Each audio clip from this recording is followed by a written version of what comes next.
ಎಲ್ಲರಿಗೂ ನಮಸ್ಕಾರ. ನನ್ನ ಹೆಸರು ವನಿಲಾಕ್ಷಿ ಬಾಸು. ನಾನು SNBK ಪ್ರೌಢಶಾಲೆ ದೇವಿ ಹೊಸೂರಿನಲ್ಲಿ 10ನೇ ತರಗತಿಯಲ್ಲಿ ಓದುತ್ತಿದ್ದು, ಇಂದು ನಮ್ಮ ಪುನರಾವರ್ತಿತ ಅಧ್ಯಯನದಲ್ಲಿ ಅಗ್ನಿಭೂತಿ ವಾಯುಭೂತಿ ಎಂಬ ಪಾಠವನ್ನು ಅಧ್ಯಯನ ಮಾಡುತ್ತಿದ್ದೇವೆ. ಈ ಪಾಠವನ್ನು ಬರೆದ ಕವಿ ಶಿವಕೋಟ್ಯಾಚಾರ್ಯರವರು ಕನ್ನಡದ ಮೊದಲ ಕೃತಿಯಾದ ಬಡ್ಡಾರಾಧನೆಯನ್ನ ರಚಿಸಿದವರು. ಇವರ ಕಾಲ 10ನೇ ಶತಮಾನ. ವಿಜಯನಗರ ಜಿಲ್ಲೆಯ ಕೋಳಿವಾಡದಲ್ಲಿ ಜನಿಸಿದರು.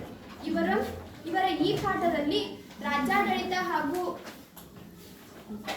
ರಾಜ್ಯಾಡಳಿತದ ಬಗ್ಗೆ ನೋಡಬಹುದು. ಈ ಪಾಠ ನಮಗೆ ಯಾಕೆ ಇಟ್ಟಾರ, ಇದರ ವಿಶೇಷತೆ ಏನಂತಂದ್ರೆ, ಈ ಒಂದು ಪಾಠನ ಶಿವಕೋಟ್ಯಾಚಾರ್ಯರವರು ರಚಿಸಿದಂತಹ ವಡ್ಡಾರಾಧನೆಯಿಂದ ಆಯ್ದುಕೊಳ್ಳಲಾಗಿದೆ. ವಡ್ಡಾರಾಧನೆ ಅಂದ್ರೇನು? ವೃದ್ಧರ ಆರಾಧನೆ. ವೃದ್ಧರ ಆರಾಧನೆ ಎಂಬ ಒಂದು 19 ಕಥೆಗಳನ್ನು ಹೊಂದಿರುವ ಕಥಾಗುಚ್ಛ ಈ ವಡ್ಡಾರಾಧನೆ. ಈ ವಡ್ಡಾರಾಧನೆಯೊಳಗ ಈಗ ತಪಸ್ವಿಗಳಿರ್ತಾರ. ತಪಸ್ವಿ ಅಂದ್ರೆ ಸುಮ್ಮನೆ ಅಲ್ಲ ತಪಸ್ ಮಾಡೋದು. ಅವ್ರಿಗೆ ದೇವತೆಗಳಿಂದ ಆಗಿರ್ಬೋದು, ಪ್ರಾಣಿಗಳು, ಮನುಷ್ಯರಿಂದ ಹಲವಾರು ಸಮಸ್ಯೆಗಳು ಎದುರಾಗ್ತವೆ. ಆ ಸಮಸ್ಯೆಗಳನ್ನ ಮೆಟ್ಟಿ ನಿಂತು ತಪಸ್ಸು ಮಾಡಿದ ದೈವ ಮನುಷ್ಯರ ಕಥೆಗಳನ್ನ ಈ ವಡ್ಡಾರಾಧನೆ ಕಥೆಯೊಳಗ ಹೇಳ್ತಾ ಹೋಗ್ತಾರ. ಹಂಗೆ ಹೇಳ್ತಾ ಹೋದಂತಹ ಕಥೆಗಳೊಳಗ ಸುಕುಮಾರ ಸ್ವಾಮಿಯ ಕಥೆ ಅನ್ನೋದು ಒಂದು ಬರ್ತೈತಿ. ಆ ಕಥೆಯ ಮೊದಲನೇ ಗದ್ಯ ಅಥವಾ ಅಧ್ಯಯನ ಅಂತಂದ್ರೆ ಈ ಅಗ್ನಿಭೂತಿ ವಾಯುಭೂತಿ ಎಂಬ ಒಂದು ಕಥೆ ಆಗಿರ್ತದೆ. ಈ ಪಾಠದ ಪ್ರವೇಶ ಅಂದ್ರ ಜಂಬೂದ್ವೀಪದ ಭರತ ಕ್ಷೇತ್ರದೊಳಗೆ ವತ್ಸ ಎಂಬುದು ನಾಡು. ಜಂಬೂದ್ವೀಪದ ಭರತ ಕ್ಷೇತ್ರದೊಳಗೆ ಅಂದ್ರ ಜಂಬೂದ್ವೀಪದೊಳಗ ಭರತ ಕ್ಷೇತ್ರ, ಅಲ್ಲಿ ವತ್ಸ ಎಂಬುದು ನಾಡಾಗಿರ್ತತಿ. ಅಲ್ಲಿ ಅತಿಬಳ ಎಂಬ ರಾಜನಿರ್ತಾನ. ಅವನ ಹೆಂಡತಿ ಮನೋಹರಿ ಆಗಿರ್ತಾಳ. ಅತ್ಯಂತ ರೂಪ ಲಾವಣ್ಯದಿಂದ ಕೂಡಿದ ಈ ಮನೋಹರಿಯು ರಾಜ್ಯದ ಸುಖ ಭೋಗಗಳನ್ನ ಅನುಭವಿಸ್ತಾ ಇರ್ತಾಳ. ಅದ ರಾಜ್ಯದೊಳಗ ಕೆಲಸ ಮಾಡ್ತಾ ಇರ್ತಕ್ಕಂಥ ಒಬ್ಬ ಮಂತ್ರಿ ಇರ್ತಾನ, ಸೋಮಶರ್ಮ ಎಂಬ ಮಂತ್ರಿ ಇರ್ತಾನ. ಆ ಮಂತ್ರಿಯ ಹೆಂಡತಿ ಹೆಸರು ಕಾಶ್ಯಪಿ ಮತ್ತು ಸೋಮಶರ್ಮರ ಮಕ್ಕಳು ಅಗ್ನಿಭೂತಿ ವಾಯುಭೂತಿ. ಇವರು ಯಾವ ವಿದ್ಯೆಗಳನ್ನು ಕಲಿಯದೆ ರಾಜ್ಯದ ವಿದ್ಯಾಭ್ಯಾಸ ಅವ್ರು ಪಂಡಿತರಾಗೋದು ಹೇಗೆ ಅಂತಂದು ಹೇಳಿ ಕಲಿಯೋದನ್ನ ಅವ್ರ ತಂದೆ ಏನ್ ಸಂಪಾದನೆ ಮಾಡಿಟ್ಟಿರ್ತಾರ ನೋಡ, ಆ ಹಣದೊಳಗನ ಸಪ್ತ ವ್ಯಸನಾಭಿಭೂತರಾಗಿ ಊರೊಳಗ ಅಡ್ಡಾಡ್ತಿರ್ತಾರ. ಅಂದ್ರೆ ಯಾವ ವಿದ್ಯೆನೂ ಕಲ್ತಿರಂಗಿಲ್ಲ. ಸಪ್ತ ವ್ಯಸನಗಳಂದ್ರೆ ಯಾವುವು? ಜೂಜಾಗಿರ್ಬೋದು, ಮದ್ಯಪಾನ ಆಗಿರ್ಬೋದು, ಕಳ್ಳತನ ಆಗಿರ್ಬೋದು, ದುರ್ವಾಕ್ಯಗಳ ಅಂದ್ರೆ ಕೆಟ್ಟ ಮಾತುಗಳನ್ನ ಆಗಿರ್ಬೋದು, ಇವನ್ನೆಲ್ಲ ಮಾಡ್ಕೊಂತ ಆಮೇಲೆ ಪರಸ್ತ್ರೀಯರ ವ್ಯಾಮೋಹ. ಇವು ಎಲ್ಲ ಏಳು ಕೆಟ್ಟ ಗುಣಗಳನ್ನ ನಾವು ಸಪ್ತ ವ್ಯಸನಗಳು ಅಂತಂದು ಹೇಳಿ ಕರಿತೇವೆ. ಅವ್ರ ದುಡ್ಡೊಳಗೆ ಮಾಡ್ತಿರಂಗಿಲ್ಲ. ಅವರಪ್ಪ ಮಂತ್ರಿ ಆಗಿರ್ತಾರ ನೋಡ್ರಿ, ಆ ಒಂದು ದುಡ್ಡೊಳಗನ ಅವ್ರು ಮಜಾ ಮಾಡ್ಕೊಂತ ಕಳೆದಿರ್ತಾರ. ಯಾವ ವಿದ್ಯೆನೂ ಕಲ್ತಿರಂಗಿಲ್ಲ. ಮುಂದೆ ಅವರ ಸೋಮಶರ್ಮ ಎಂಬ ಅವ್ರ ಮಂತ್ರಿ, ಆ ರಾಜ್ಯದೊಳಗೆ ಮಂತ್ರಿ ಇರ್ತಾನಲ್ಲ, ಅಂದ್ರೆ ಅವ್ರ ತಂದೆ ತೀರ್ಕೊಂತಾರ.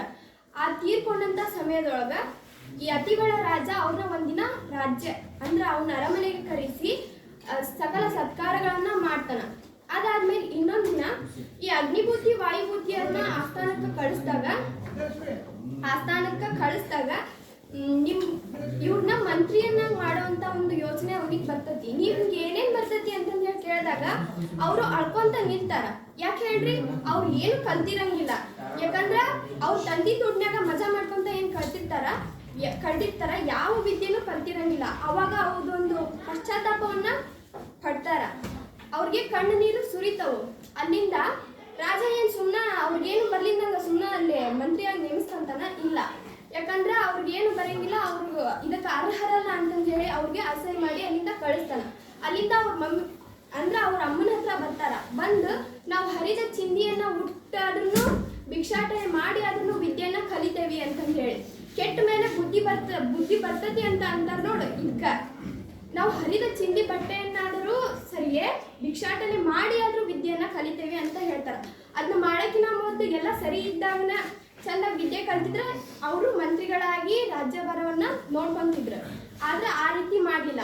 ಈಗ ಏನ್ ಮಾಡ್ಬೇಕು? ಅವರು ಅವ್ರ ವಿದ್ಯೆ ಎಲ್ಲ ಕಲಿಬೇಕು ಅಂತಂದು ಹೇಳಿ ಮಗಧ ರಾಜ್ಯವನ್ನು ಆಳುತ್ತಿದ್ದ ಸಬಲನ ಆಸ್ಥಾನದಲ್ಲಿ ಮಂತ್ರಿಯಾಗಿ ಕಾರ್ಯನಿರ್ವಹಿಸುತ್ತಿದ್ದ.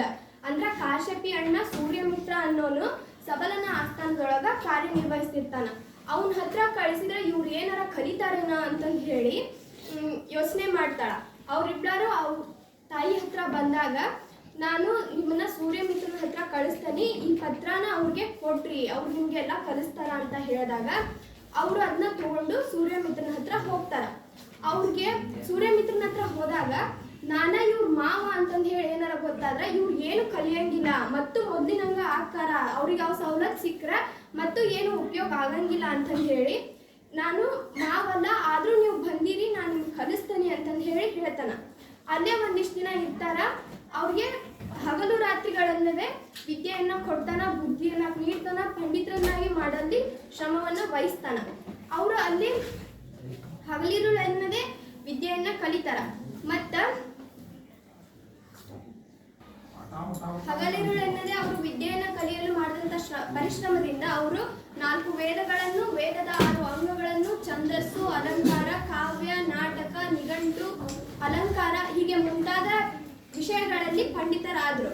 ಆಮೇಲೆ ಮುಂದೆ ಏನಾಕತಿ, ಅಷ್ಟೆಲ್ಲ ಕಲ್ಕೊಂಡ್ಬಂದು ಹೊಳ್ಳಿ ಸೋಮಶರ್ಮನ ಆಸ್ಥಾನಕ್ಕೆ ಅವ್ರು ಬರ್ತಾರ.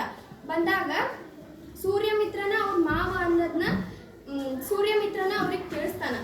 ಆವಾಗ ಅಗ್ನಿಭೂತಿ ವಾಯುಭೂತಿಯರಿಗೆ ಇಬ್ಬರಿಗೂ ಆಶ್ಚರ್ಯ ಆಕತಿ. ಯಾಕಂದ್ರ ಆ ಮಾವ ಅಂತಂದು ಹೇಳಿದ್ರು ಅವ್ರಿಗೆ ಯಾವ ಸೌಕರ್ಯಗಳನ್ನು ಕೊಟ್ಟಿದ್ದಿಲ್ಲ. ಆದ್ರೆ ಸೂರ್ಯಮಿತ್ರನ್ ಭಾವನೆ ಒಳ್ಳೇದ ಆಗಿತ್ತು. ಆದ್ರೂ ವಾಯುಭೂತಿಯ ಮನದೊಳಗ ಒಂದಿಷ್ಟು ಪ್ರಶ್ನೆಗಳು ಉಂಟಾಕವು. ಇವನು ನನ್ನ ಮಾವನೇ ಆದ್ರೂ ನನಗ ನಾವು ಭಿಕ್ಷಾಟನೆ ಮಾಡ್ಕೊಂಬಂದಿದ್ದ ಆಹಾರಕ್ಕ ಎಣ್ಣೆಯನ್ನಾಗಲಿ ತುಪ್ಪವನ್ನಾಗಲಿ ಏನನ್ನೂ ಹಾಕ್ಲಿಲ್ಲ. ನಮ್ಮ ಎದುರುಗಡೆನ ಅತಿಥಿಗಳನ್ನ ತನ್ನ ಸಹಭೋಜನದೊಳಗ ಕುತ್ಕೊಂಡು ಊಟ ಮಾಡ್ತಿದ್ದ. ನಾವು ಸ್ನಾನಕ್ಕೆ ಹೋದಾಗ ಮೀಯಲು ಎಣ್ಣೆಯನ್ನು ನೀಡಲಿಲ್ಲ. ಯಾಕ ಅಂತಂದು ಹೇಳಿ ಅವನ ಮನಸ್ಸೊಳಗ ಪ್ರಶ್ನೆಗಳು ಮೂಡ್ತವು. ಆದ್ರೆ ಸ್ವಲ್ಪ ಬಿಟ್ಟು ಅವ್ರಿಗೆ ಅರಿವಾಕತಿ, ಅವನೇನಾರ ನಮ್ಗೆ ಹೇಳಿದ್ರ ನಾವು ಮತ್ತು ಓದ್ತಿರ್ಲಿಲ್ಲ, ವಿದ್ಯಾವಂತರಾಗ್ತಿರ್ಲಿಲ್ಲ, ನಮ್ಮ ಮಾವನ ಸರಿನಾ ಮಾಡಿದ ನಮ್ಗೆ